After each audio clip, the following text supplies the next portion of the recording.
문재인 대통령도 긴 추석 연휴에 들어갑니다. 그러나 한반도 위기 상황과 인사 문제 등 각종 현안이 산적해 있어 편안한 연휴를 보내기는 어려워 보이는데요. 이경희 기자입니다. 평소 휴식을 강조했던 문재인 대통령. 추석 연휴 일정을 최소화하겠다는 구상이지만 머릿속은 어느 때보다 복잡할 것으로 보입니다. 고조되는 한반도 안보 위기 속에 10월 10일 북한 노동당 창건일을 앞두고 연휴 기간 북한의 도발 가능성이 거론되기 때문입니다. 괌 포위 사격, 태평양 수소탄 실험 등을 언급하며 엄포를 놓고 있는 가운데 북한이 다시 도발에 나서고 여기에 미국이 독자 무력 시위로 맞대응을 할 경우 문 대통령의 입장은 한층 곤혹스러워질 수밖에 없습니다. 지금은 국민의 안전과 평화적인 상황 관리가 우선입니다. 우리 정부는 이러한 과정에서 군사적 억지력을 확보하는 한편 지나치게 긴장을 격화시키거나 군사적 충돌이 야기되지 않도록 국제사회와 협력할 것입니다. 문 대통령은 연휴 기간 실시간으로 북한의 동향을 보고받으며 현안을 챙길 것으로 알려졌습니다. 정부 출범 5달이 다 되도록 매듭짓지 못한 인사도 숙제입니다. 박성진 중소벤처기업부 장관 후보자의 낙마 이후 임종석 비서실장이 국민 앞에 고개를 숙인 상황에서 또다시 인사 논란이 불거진다면 타격이 불가피합니다.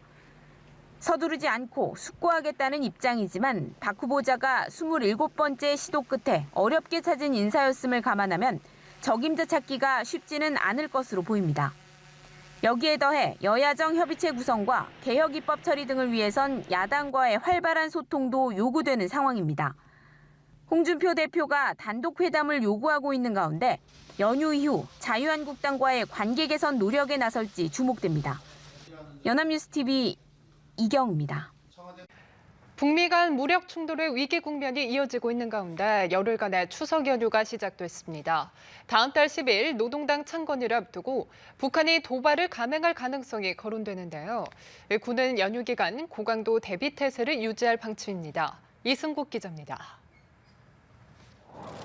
말폭탄 공방에 이어 미국의 전략 폭격기 B-1B가 북한 동해 국제 공역을 비행한 뒤로 한반도의 긴장 수위는 어느 때보다 높아진 상황입니다. 특히 북한 김정은 노동당 위원장이 지난 21일 이례적인 본인 이름의 성명을 통해 사상 최고의 초강경 대응을 위협한 만큼 행동에 옮길 가능성이 높다는 관측이 나옵니다. 기념일에 도발 시점을 맞추는 이전의 패턴을 고려할 때 다음 달 10일 노동당 창건일을 앞둔 추석 연휴 기간 도발할 가능성이 제기됩니다.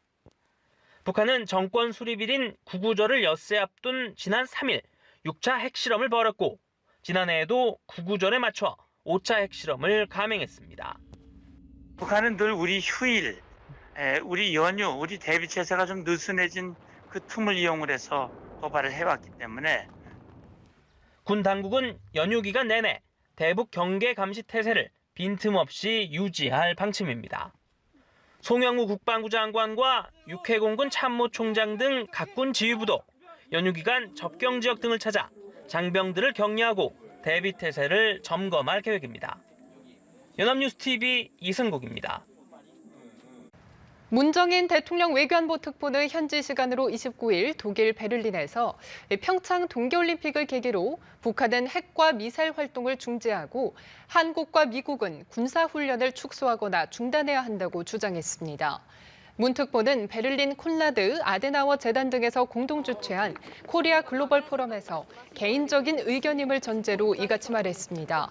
문 특보는 평창 동계올림픽은 남북한 관계와 동북아시아 지역의 안정을 가져다줄 계기라고 설명하기도 했습니다. 최장 열흘간의 추석 연휴가 시작됐지만 정치권은 마음을 놓을 수가 없습니다.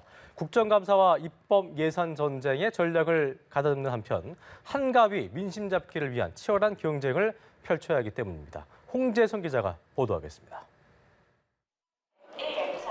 여야는 사상 최장의 연휴를 맞아 민심의 향배에 촉각을 곤두세우고 있습니다. 연휴 직후 펼쳐질 국감 정국과 입법 예산 전쟁을 앞두고 이슈를 선점해 주도권을 잡기 위한 전략 마련에도 공을 들이는 모습입니다.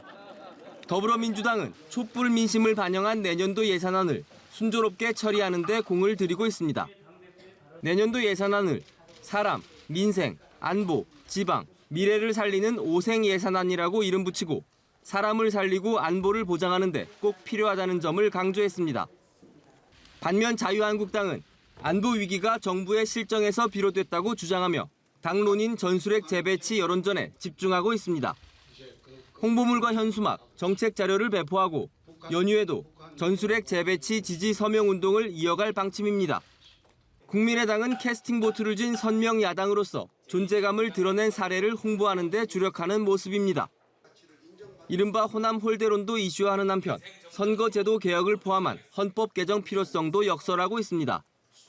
반면 바른정당은 안보 문제를 부각하고 있지만 통합파와 자강파 간 당내 갈등으로 치밀한 여론전에는 나서지 못하는 모습입니다.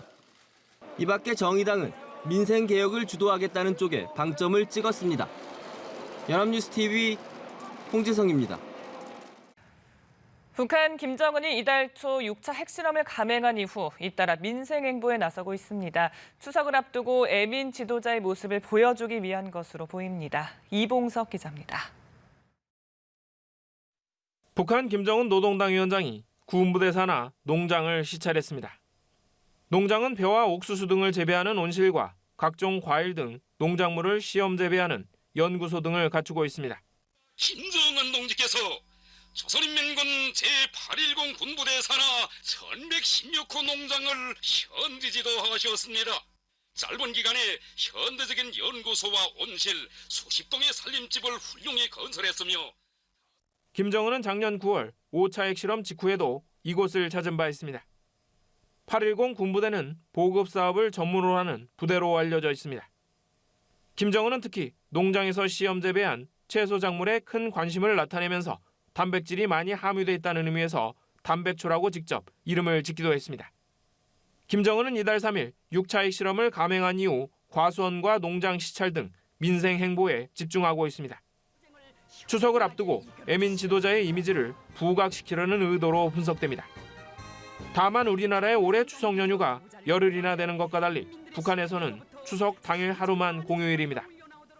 북한은 사회주의와 맞지 않는다는 이유로 민속 명절을 배격해오다가 1980년대 말에야 명절로 규정했습니다. 연합뉴스 TV 이봉석입니다.